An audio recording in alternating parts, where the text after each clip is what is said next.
terutama di Pulau Taliabu itu. Di sana ada smelter yang terpanjang kedua di dunia setelah Colombia katanya. 42 km. Di Taliabu. Itu dari tambang langsung ke pelabuhan. Jadi kapal sandal hasil bumi itu masukkan berangkat. Itu kita nggak tahu. Pelabuhannya pun pelabuhan khusus, tidak bisa disinggahi oleh siapapun. Saya bilang, bang, mohon maaf, saya butuh uang ya, tetapi saya mohon maaf sekali lagi, nggak bisa saya terima ini untuk melepaskan mereka, karena ini menyangkut kedaulatan bangsa, bang. Saya sedang bertugas, bang. Saya sedang tugas negara. Saya tidak mungkin menjadi pengkhianat bangsa. Saya tidak mungkin menjadi menjual bangsa ini, bang. Abang oke, abang cari makan di sana nggak ada masalah. Itu abang punya. Tapi kalau saya nggak bisa.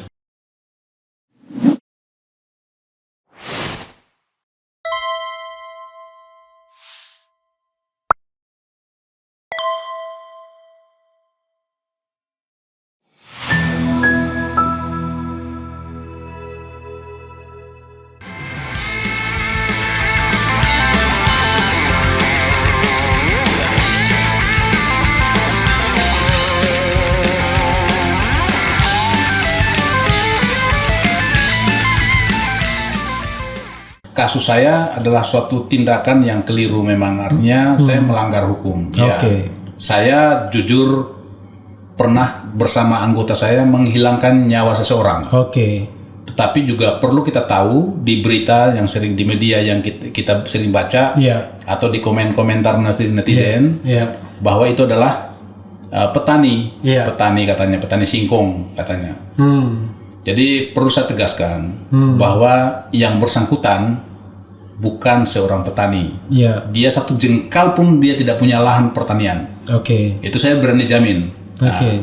Kemudian yang kedua, bahwa yang bersangkutan pekerjaan hariannya adalah mencuri atau merampok. Malak juga. Kalau dia tidak melakukan itu, dia tidak makan anak istrinya. Mencuri dan merampok. Berarti saya baik gelap-gelapan maupun terang-terangan. Rata-ratanya malam hari. Rata-rata malam hari. Biasanya malam hari. Dan pernah 2004 ada foto-fotonya, saya masih simpan foto-fotonya. Rumahnya kan di sana rumah panggung. Nah, itu di rumahnya terbalik mau dibakar sama massa dan atapnya bolong-bolong. Dilempar karena dia sedang mencuri juga. Kalau dia pada saat itu ada di rumah udah dibakar hidup-hidup mungkin. Dan dia dua kali bunuh orang. 2 kali dia bunuh orang sampai diurai ususnya itu. Bunuh orang karena mencuri. Karena mencuri. Ketahuan. Pergok. Nah, dia bunuh itu. Saksinya masih sangat banyak di sana. Artinya itu di daerah mana? Di Pulau Taliabu. Taliabu, Maluku Utara. Waktu itu Bro Ruslan bertugas di sana. Saya sedang melaksanakan tugas negara. Sebagai? Namanya Satgas Ops Pamrahwan. Operasi Pengamanan Daerah Rawan. Artinya daerah Maluku kita tahu dulu daerah konflik horizontal. Dan masih banyak senjata-senjata yang dipegang oleh masyarakat. Tahun berapa itu? Tahun 99. Kasus Maluku, kejadian Maluku berdarah. Tahun 99 ya? 2000 sampai ke sini. Dan sampai dengan saat ini masih banyak senjata di masyarakat. Yang berkeliaran di masyarakat ya? Sehingga itu yang kita laksanakan tugas untuk menghimpun senjata-senjata itu. Supaya tidak berada di tengah masyarakat. Itu. Dan itu kejadiannya tahun berapa? Tahun 2017. 2017. Setelah kejadian tersebut, kemudian Bro Ruslan berapa anak sama anak buah? Saya dengan satu anggota. Jadi saya ini induknya Kompi. Saya kebetulan komandan Kompi Satgas. Jadi pos-pos saya tersebar di pulau-pulau. Ada sekitar 10 pos. Pangkat waktu itu kapten. Iya betul. Saya komandan Kompi waktu itu. Jadi di pos induk ini saya ada 14 orang. Hanya yang terlibat pada saat itu ada 11 orang. 11 orang dengan saya. Nah, sehingga orang itu kenapa lagi mencuri atau lagi gimana atau pengaduan? Ini juga gimana? Jadi itu gini, perlu diklarifikasi. Perlu ya. Jadi awal cerita daripada si pencuri ini ditangkap oleh polisi. Nah, si polisinya, Kapospolnya itu ditangkap dibawa ke posnya Satgas Tentara. Pertanyaan saya kepada polisi bahwa kenapa dibawa ke sini, ini kan kriminal, ini tugasnya kalian. Sang polisi menyatakan bahwa kami sudah tidak sanggup mengurus orang ini. Karena ini sudah kejadian yang sudah berulang-ulang. Bolak-balik begitu lagi, ditangkap keluar begitu lagi. Coba dengan cara mungkin, kebetulan si polisinya ini namanya Bribka Mardin, dia bilang selama ada pos Satgas di daerah itu, baru kamilah yang akrab tentara dengan polisi di sana. Jadi polisi itu menganggap kantornya Satgas kami itu sebagai kantornya mereka sendiri. Selama ini mereka tidak pernah saya arah seperti itu. Nah, sehingga dititipkan, akhirnya saya menganggap ini sebuah kolaborasi, sehingga ya udah kita coba tanya dia bagaimana, apa yang dia lakukan sampai seperti itu. Terjadilah penganiayaan itu. Karena orangnya sehat-sehat semua kan? Di luar akal sehat saya, di luar nalar saya, kok akhirnya sampai meninggal. Tetapi itu 2017 bulan kejadiannya Oktober 2017. Ya. Jadi 1 minggu saya pembinaan mereka di situ. Mereka ada bertiga. Satu Lagode dengan 2 temannya. Nah, 3-tiganya setelah ditangkap itu semua, saya sampaikan bahwa kalian selama 1 minggu pembinaan di pos. Jadi waktunya mengaji sama anak-anak yang jadi mereka di pos? Di pos. Nah, setelah itu waktunya makan-makan, tapi waktunya lari pagi, kalian ikut lari. Ya, kita pembinaan supaya mereka itu waktunya sholat ya sholat, kan gitu. Dan hari pertama kita melakukan interogasi, hari keduanya, hari ketiganya kita udah anggap mereka sebagai keluarga kita. Bahkan kami sudah belikan bubu untuk alat penangkap ikan. Bubu dari bambu. Udah belikan 15 biji. Jadi mereka keluar nanti bebas dari 1 minggu dari sana itu, mereka tidak mencuri lagi, bekerja mencari ikan. Udah kita belikan. Namun demikian, setelah hari ke-6 ada polisi satu lagi bawa handphone. Komandan, saya mau ketemu dengan Lagode si korban ini. Kenapa? Ini ada handphone ditemukan di rumahnya. Handphone ini ciri-cirinya mirip persis dengan seorang ibu yang bercerita handphonenya hilang. Saya mau pengen tanya dia benar atau tidak. Oke, silakan bicara mereka 4 mata. Tidak lama keluar lagi polisinya. Dia tidak mengaku, komandan. Pulanglah polisinya. Si Lagodenya karena udah malam mungkin ya istirahat. Besok paginya mereka dilepas. Udah waktunya selesai.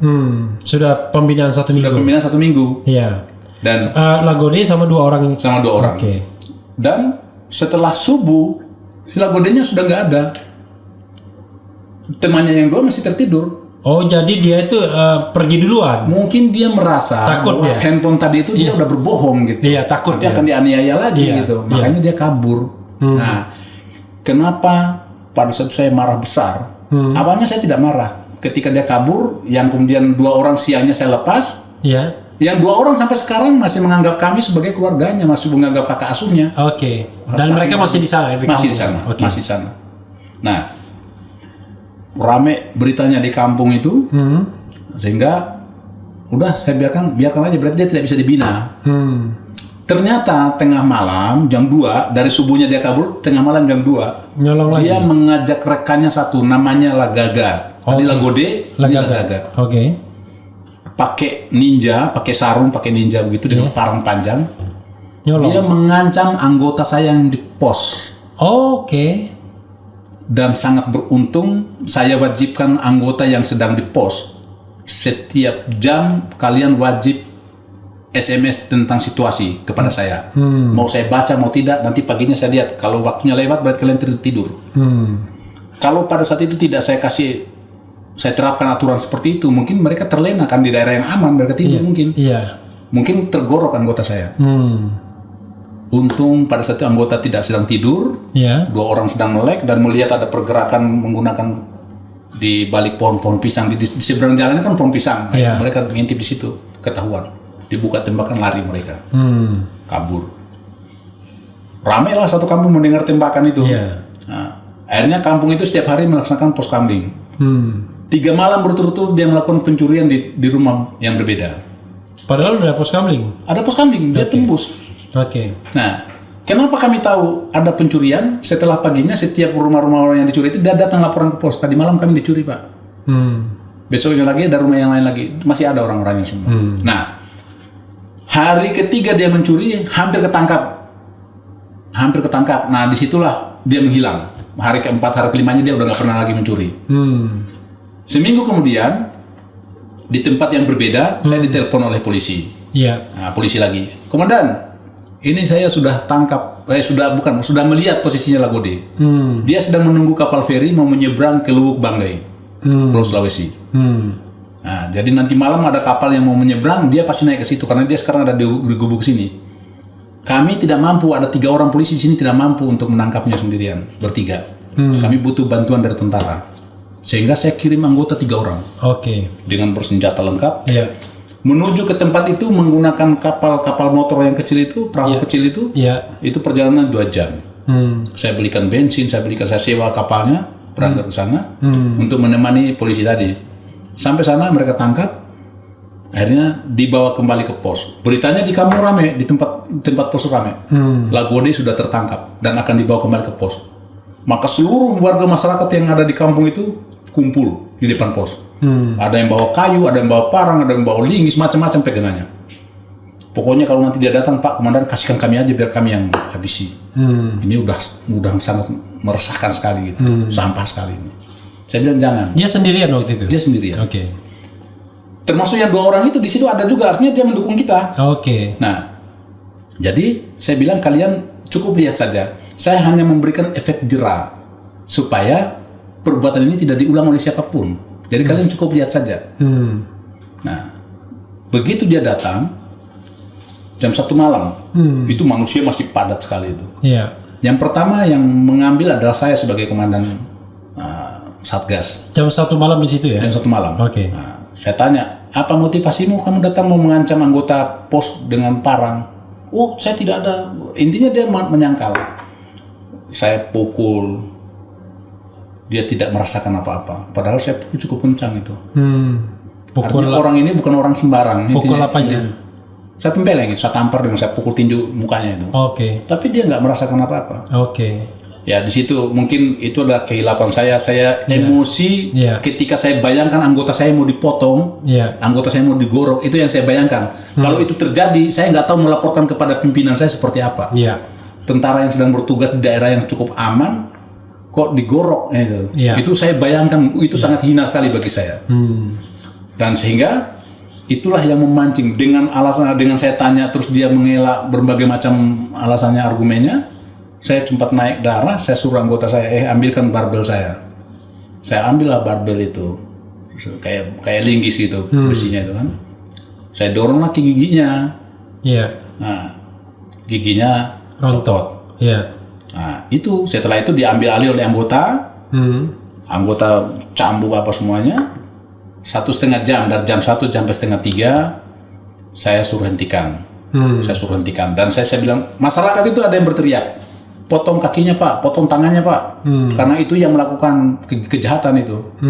Saya pikir kalau saya potong kakinya ya saya pelanggaran HAM berat. Karena ini penganiayaan. Tapi kalau saya cuman rontokkan giginya, dia masih bisa bekerja, hanya cuman mungkin malu ataupun apa aja.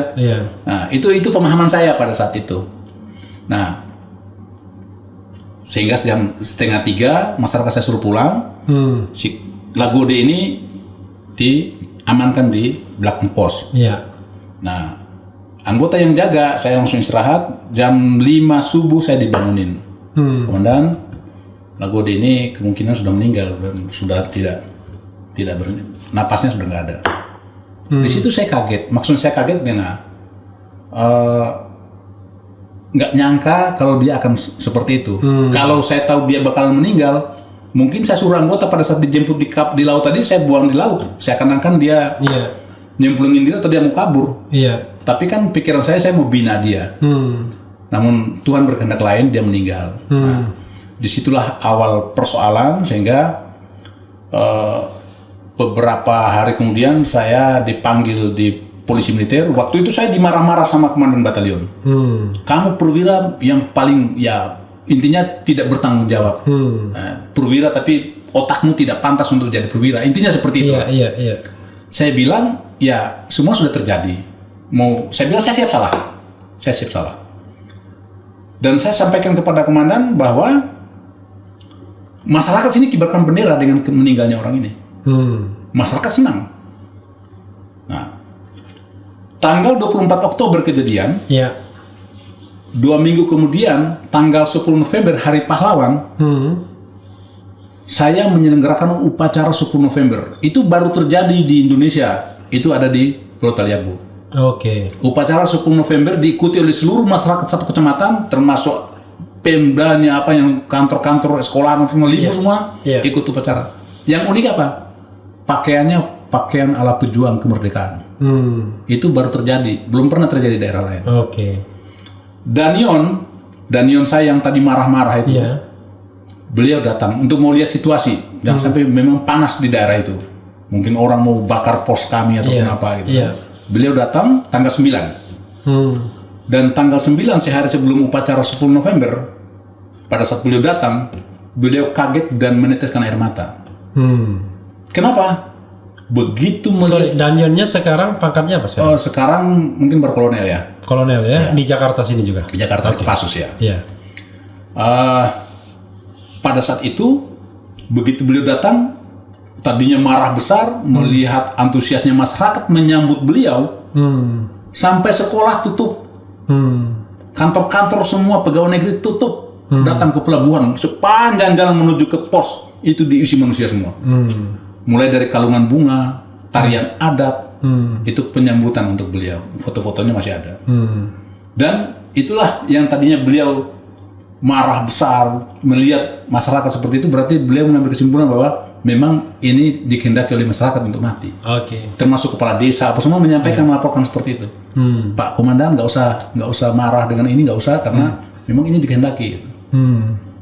Nah itu yang saya simpulkan. Namun agak panjang ceritanya ini. Proses saya dipanggil, saya duluan yang pertama diambil, dibawa ke Ambon, diperiksa oleh polisi militer. Nah terakhir anggota saya berapa anggota yang terlibat? 11 ya? dengan saya. 11, oke. Ya. Nah, satu pos itu ya? Satu pos, 14 orang, 3 orang yang tidak terlibat pada saat itu, cuma mengamankan lingkungan aja. Oke. Jadi pada saat anggota saya mau ditarik, itu seluruh masyarakat demo. Pos kami dipalang, pokoknya intinya nggak boleh, sampai ransel, perlengkapan semua disita oleh warga masyarakat. Selain senjata.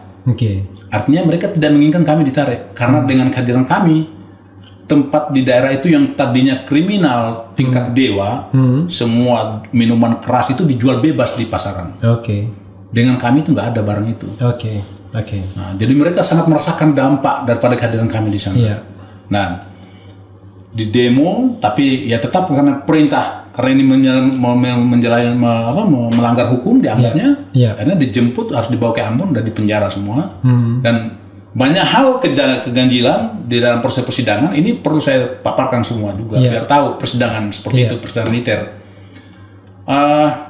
Ketika meninggal orang itu, Lagode itu, masyarakat semua kumpul di lapangan. 3 desa, 3 desa, 1 kecamatan, 3 desa semua.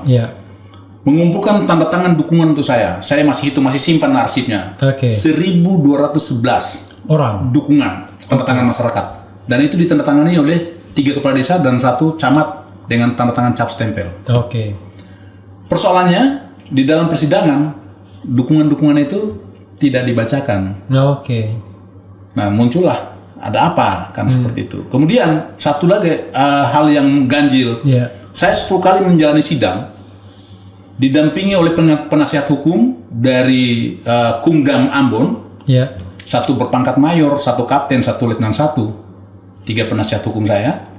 Tapi ya anehnya lagi hanya ketemu di ruang sidang. Mudah-mudahan mereka mendengarkan ini. Ini menjadi evaluasi bahwa hukum itu harus fair pokoknya. Harus fair. Saya hanya ketemu di ruang sidang. Setelah sidang nggak tahu kemana orang ini. Harusnya kan kalau yang umum kan setelah lawyer dengan itu kan klien itu dekat. Paling tidak ada komunikasi. Nah, 2 arah bahwa nanti langkah kita seperti ini. Ini nggak pernah. Hanya cuma bertanya bagaimana. Udah ikuti, sesuaikan aja. Bahasanya lebih kurang seperti itu. Itu kok seperti ini prosesnya, saya bilang. Dan sidang itu 11 orang serempak atau satu-satu? Terpisah. Satu-satu. Satu-satu ya. Terpisah. Yang menyaksikan hanya orang-orang penyidik polisi militer dan lain sebagainya. Tetapi kembali lagi, saya sudah mungkin memahami bahwa ini adalah mungkin jalan kehidupan, dan saya berani tegas menyampaikan kepada hakim, Bapak Hakim yang mulia, permasalahan ini adalah murni tanggung jawab saya sebagai komandan satuan, komandan kompi pada saat itu. Saya yang paling bertanggung jawab. Kalau ada hukuman yang paling berat menyangkut ini, meskipun saya tidak memberikan perintah untuk mereka melakukan itu, tetapi bentuk loyalitas mereka saya hargai, dan itu kembali lagi adalah tanggung jawab saya. Kalau ada hukuman yang paling berat, limpahkan pada saya sendiri. biar anggota saya mereka masih muda, mereka masih ada jenjang kepangkatannya untuk tetap berkarir di dunia militer. Dan jatuhlah putusan hukuman saya 1 tahun 10 bulan. 1 tahun 10 bulan Plus diberhentikan. Mereka yang 10 anggota saya rata-ratanya 10 bulan. 10 bulan. Bahkan ada beberapa orang di bawah 10 bulan. Dan tidak diberhentikan. Sampai sekarang mereka masih berdinas dan kami masih sangat komunikasi. Dan disitulah hakim sempat menyampaikan dengan terharu kepada anggota bahwa kamu patut bangga dengan komandanmu karena dia berani mengambil langkah seperti itu untuk menyelamatkan kalian. Nah, kemudian anggota juga alhamdulillah mereka juga sangat terharu dan menyampaikan ucapan terima kasih kepada saya. Mereka sekarang 10 orang itu di mana saja? Di Batalion Rider 732 Banau di Ternate. Oh, di Ternate semua mereka. Semua. Itu. Jadi lebih kurang seperti itu. Kenapa saya mengambil pikiran yang agak sedikit negatif ya? Iya. Ini proses hukum. Oke lah, saya bersalah. Saya sudah sampaikan saya bersalah menghilangkan nyawanya orang. Iya. Tetapi orang-orang semua harus tahu. Nah, masyarakat Indonesia semua harus tahu bahwa itu sebetulnya bukan karakter pribadi saya. Saya berangkat dari orang susah. Saya SMA-nya Bang Harun, SMA itu tukang beca. Saya sekolah dulu SMA, kalau nggak saya bawa beca, saya nggak lulus SMA-nya. Di mana? Di Bau-Bau. Di Bau-Bau. Bau-Bau itu. Bau-Bau di Buton, kotanya Buton itu. Kota Madia ya di Buton. Iya. Sorry maaf. Sekarang saya sering sekali ada sidang di MK. Jadi Bau-Bau itu kotanya di Pulau Buton. Bau-Bau. Bau-Bau. Iya. Ada benteng keraton yang terluas di dunia. Kemarin ada masalah dengan bupatinya seperti. Gitu. Saya tukang beca, Bang. Nah, kemudian setelah saya tamat SMA, saya berangkat ke Ambon, saya jualan koran 1 tahun lebih. Hanya untuk menjadi tentara. Artinya kehidupan sulit sudah pernah saya lakukan. Jadi sampai dengan detik ini, melekat itu. Saya melihat orang yang teraniaya, orang yang sulit, saya nggak mampu. Nah, bagaimana saya bisa menghilangkan nyawa orang kalau tidak ada dasarnya? Itu bukan hal saya. Dan perlu saya sampaikan. Dan itu pun tidak sengaja juga. Itu bukan sengaja. Saya nggak niat kalau dia mati bukan di situ tempatnya. Tidak mungkin saya pertontonkan kepada orang. Kalau tujuannya mati. Tidak mungkin saya pertontonkan kepada orang. Tadi kan untuk memberikan pembelajaran. Betul. Satu hal, mungkin istrinya akan mendengar, mungkin kalau dia menonton beritanya. Pada saat korban meninggal, itu dibawa di visum di puskesmas, istrinya hadir. Sebelum korban meninggal, istrinya saya kasih makan di pos. Karena orang susah. Saya kasih pakaiannya istri saya, pakaian bekasnya istri saya, anaknya saya belikan buku. Nah, setelah suaminya meninggal, saya datangin dengan keluarganya semua. Dulu waktu bertugas keluarga ikut ya? Oh enggak. Saya bawa memang pakaian. Saya bawa memang pakaian istri saya yang sudah tidak dipakai, yang sudah kekecilan, kebesaran. Saya bawa. Siapa tahu ada yang bukan orang kampung itu daerah memang siap-siap daerah dinas ya. Nah, jadi begitu saya temui istrinya sedang menangis, saya bilang, "Ibu, saya mohon maaf. Saya tidak ada niat menghilangkan nyawa suaminya Ibu, tapi Tuhan sudah berkehendak seperti itu. Ini mungkin kesalahan saya, tapi sekali lagi saya nggak ada niat." Itu yang pertama. Si istrinya menjawab, "Oke Pak, saya ikhlas. Suami saya meninggal karena perbuatannya. Saya paham itu. Tetapi perlu catat bahwa saya sebagai istrinya wajar kehilangan suami. Saya menangis. Ya, saya pahami. Yang kedua, kenapa saya menangis Pak? Saya hanya takut suami saya tidak ada yang memakamkan. Yang ketiga, saya tidak punya kemampuan untuk beli kain kafan untuk suami saya. Dan saya sampaikan, kain kafan, pemakaman itu adalah tanggung jawab saya. Ibu nggak usah takut, nggak usah mikirin itu. Imam-imam semua pasti mendengarkan saya. Walaupun mereka tahu, mereka nggak akan mau. Ibaratnya itu nggak ada yang datang, hanya orang-orang sekitarnya, keluarga dekatnya yang hadir. Nah, sehingga sampai kita proses pemakaman dan lain sebagainya. 3 hari sesudah itu kita akrab, nggak ada masalah. Kita datang yasinan di rumahnya. Yang pikul jenazahnya anggota saya sendiri. Orang masyarakat nggak ada yang mau. Dan kita datang yasinan apa semua. 3 hari kemudian saya ditelepon oleh salah satu keluarganya yang mengaku dari anggota wartawan Net TV.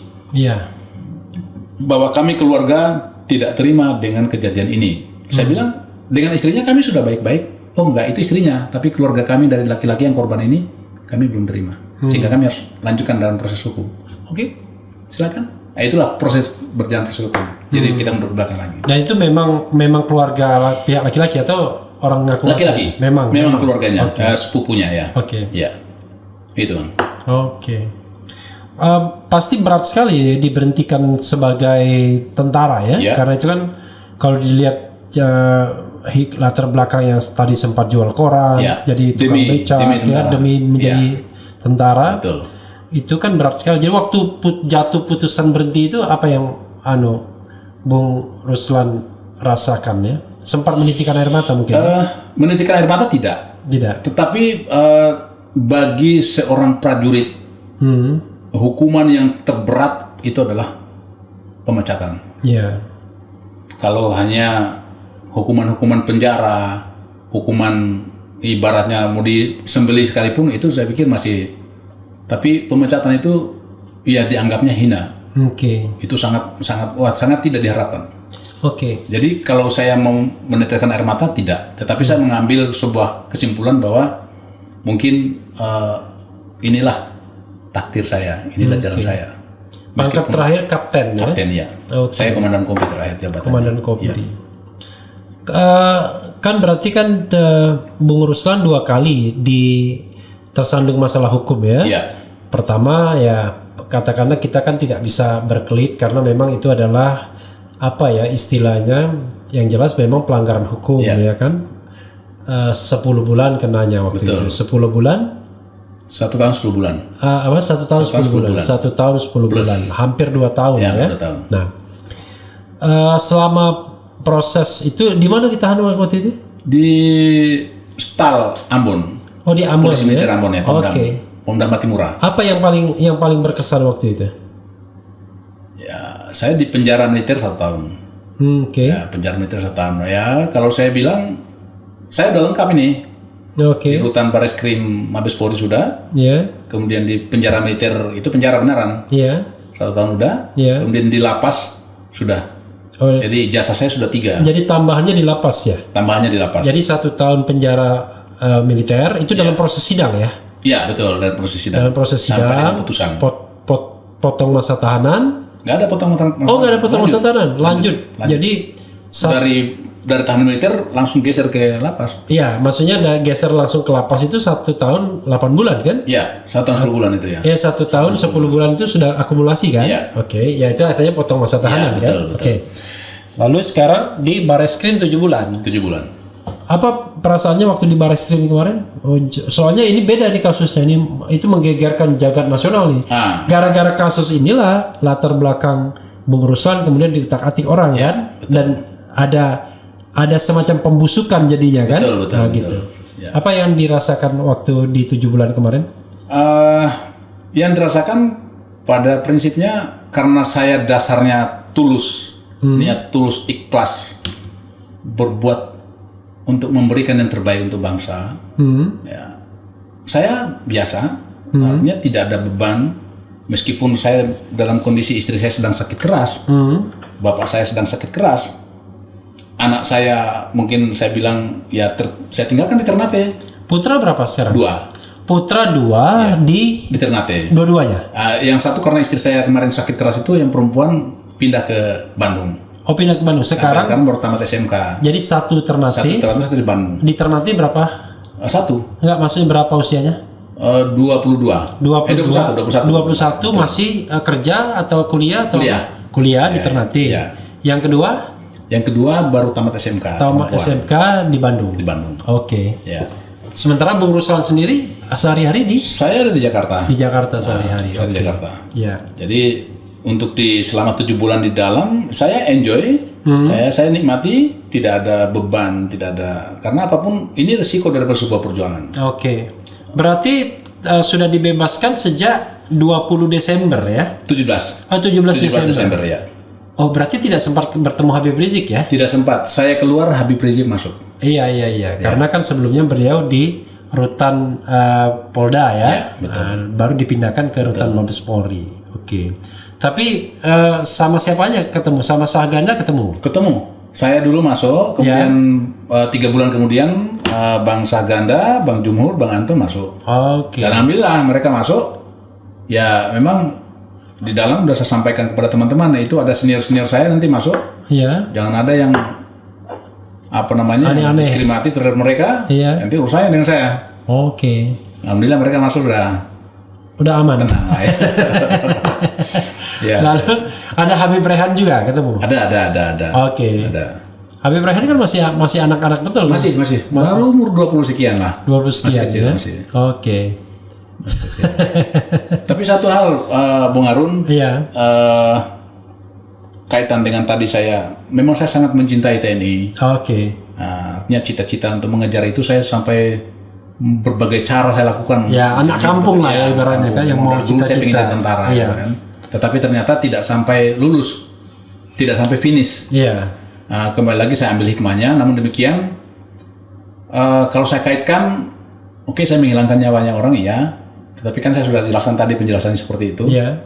bahwa orang ini bukan orang baik. Iya. Nah, tapi saya kaitkan bahwa saya di tempat kejadian ini perlu semua masyarakat Indonesia juga tahu bahwa saya selalu berbicara tentang ancaman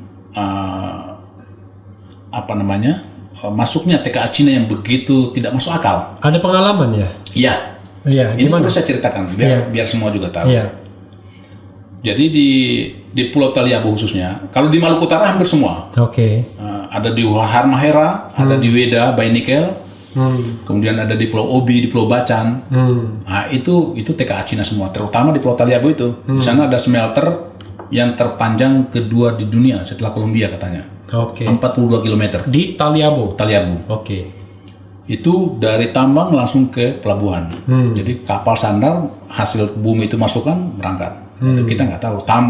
Pelabuhannya pun pelabuhan khusus, tidak bisa disinggahi oleh siapapun. Dan kecurigaan saya pada saat saya berdinas di sana, saya melaksanakan tugas, setiap hari Minggu itu helm-helm kuning itu berkeliaran di kampung itu, di Lede itu. Sehingga saya tanya Pak Kades kok banyak sekali TKA Cina. Ini pelabuhan khusus itu namanya TUKS, Terminal untuk Kebutuhan Sendiri ya. Kurangnya lah seperti itu. Saya tanya Pak Kades, kok banyak sekali helm kuning ini, pakai sipit-sipit ini.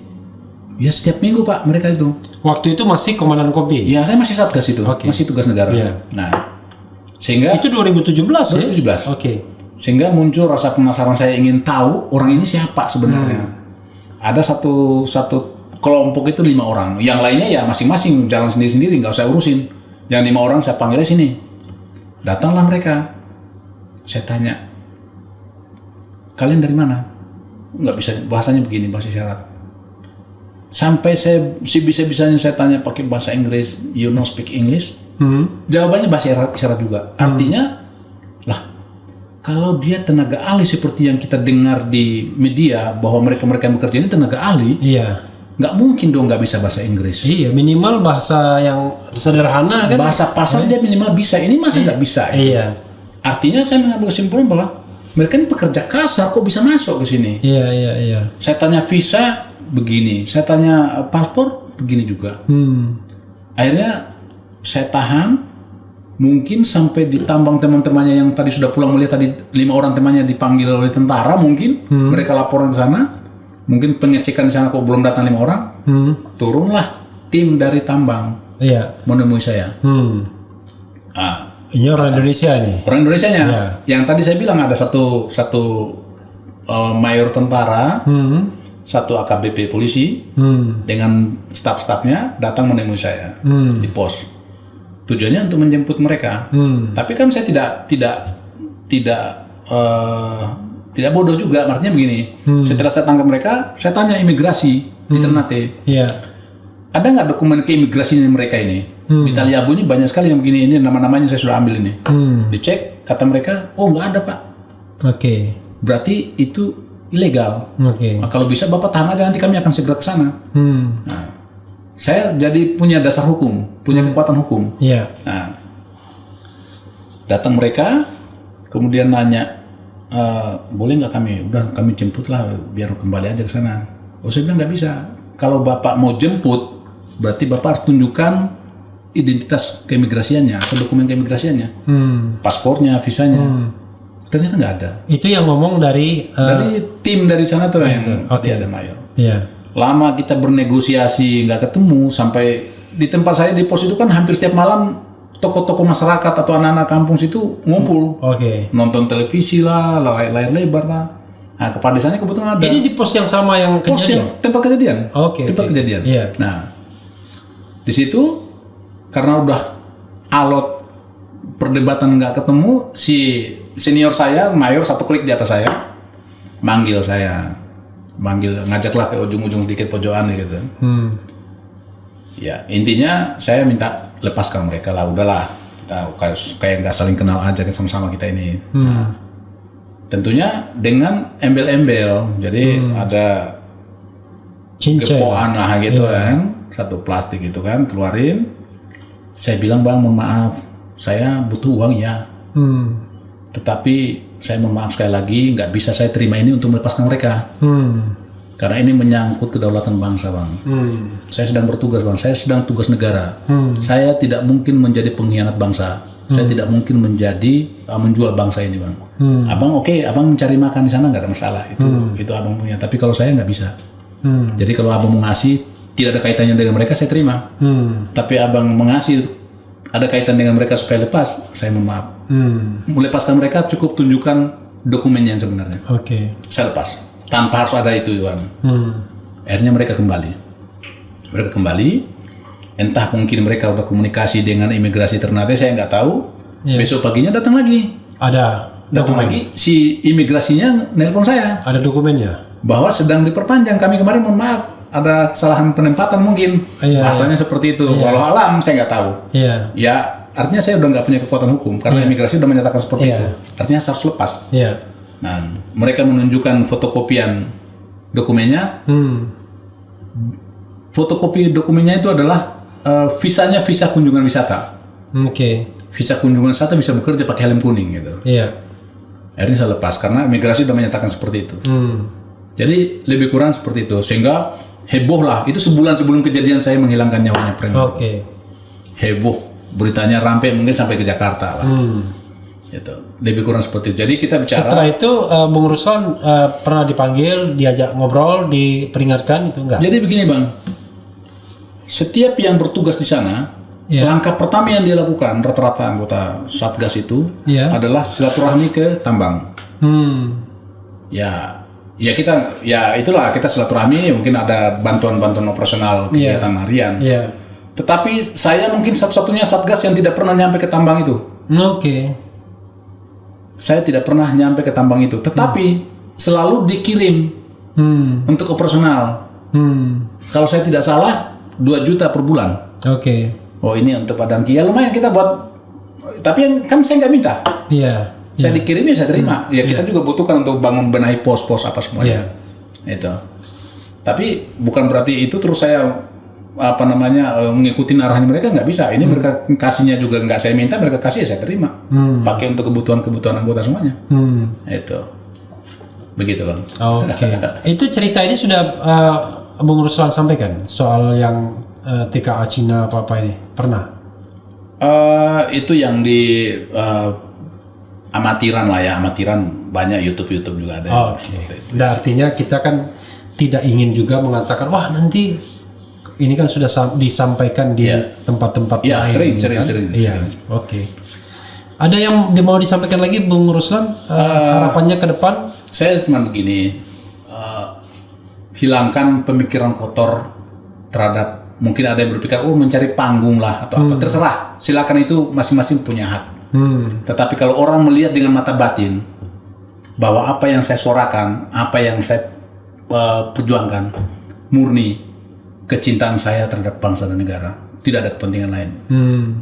Tidak ada kepentingan lain. Saya hanya ingin kebahagiaan saya, kebanggaan saya melihat bangsa ini normal, masyarakatnya tersenyum, rakyatnya tersenyum, kembali ke dasarnya yang sebenarnya. Itu buat saya adalah sebuah kebanggaan.